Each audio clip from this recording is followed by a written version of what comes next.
साथियों नमस्कार।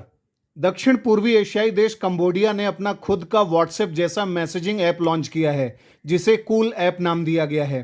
कंबोडिया के भूतपूर्व प्रधानमंत्री और वर्तमान प्रधानमंत्री के पिता हुन सेन ने कहा है कि कूल ऐप मैसेजिंग प्लेटफॉर्म का इस्तेमाल नेशनल सिक्योरिटी को प्रोटेक्ट करने के लिए किया जाएगा और इसके जरिए कंबोडिया के कम्युनिकेशन सिस्टम में किसी भी प्रकार के फॉरेन इंटरवेंशन यानी विदेशी हस्तक्षेप को रोका जाएगा।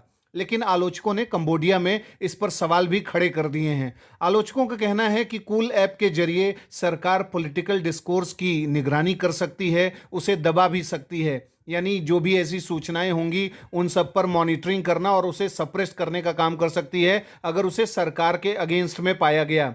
सिक्योरिटी एक्सपर्ट्स ने प्राइवेसी इश्यूज के आधार पर भी सवाल खड़े किए हैं। कूल ऐप कंबोडिया का पहला ऐसा मैसेजिंग प्लेटफॉर्म है जो नेशनल सिक्योरिटी के पर्पज से डेवलप किया गया है।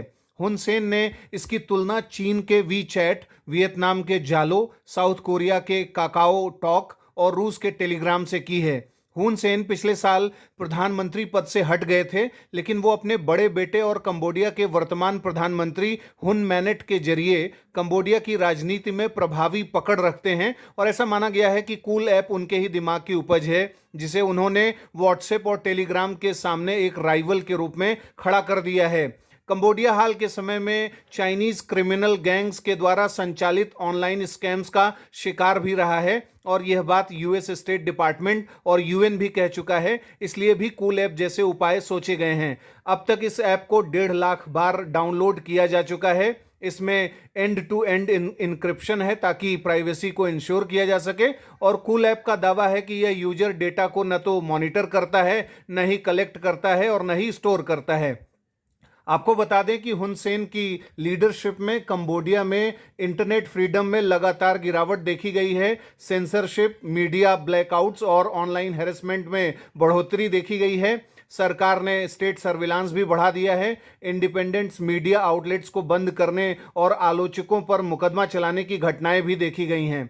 हुन सेन, जो कि एक फ्रीक्वेंट सोशल मीडिया यूजर हैं, उन्होंने फेसबुक पर बैन लगाने की भी चेतावनी पहले दे चुके हैं वो, और इस तरीके से कंबोडिया में जो विचार और अभिव्यक्ति की स्वतंत्रता है उस पर एक तरीके से खतरे के रूप में इन सब चीज़ों को देखा जा रहा है। इसलिए आलोचक इसकी आलोचना कर रहे हैं। अगर हम भारत की बात करें तो भारत में एक ऐसी व्यवस्था है जिस पर इस तरीके का प्रश्न चिन्ह लगाया गया था कुछ विपक्षी दलों के द्वारा, लेकिन भारत सरकार ने यह जस्टिफिकेशन दिया कि नहीं, इस तरीके का कुछ दुरुपयोग नहीं हो सकता और उस प्रणाली का नाम है नेट ग्रिड यानी नेशनल इंटेलिजेंस ग्रिड।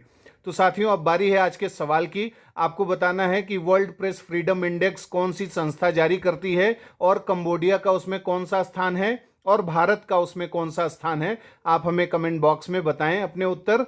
अगले कार्यक्रम में जल्द ही हाजिर होंगे। इजाज़त दीजिए। नमस्कार।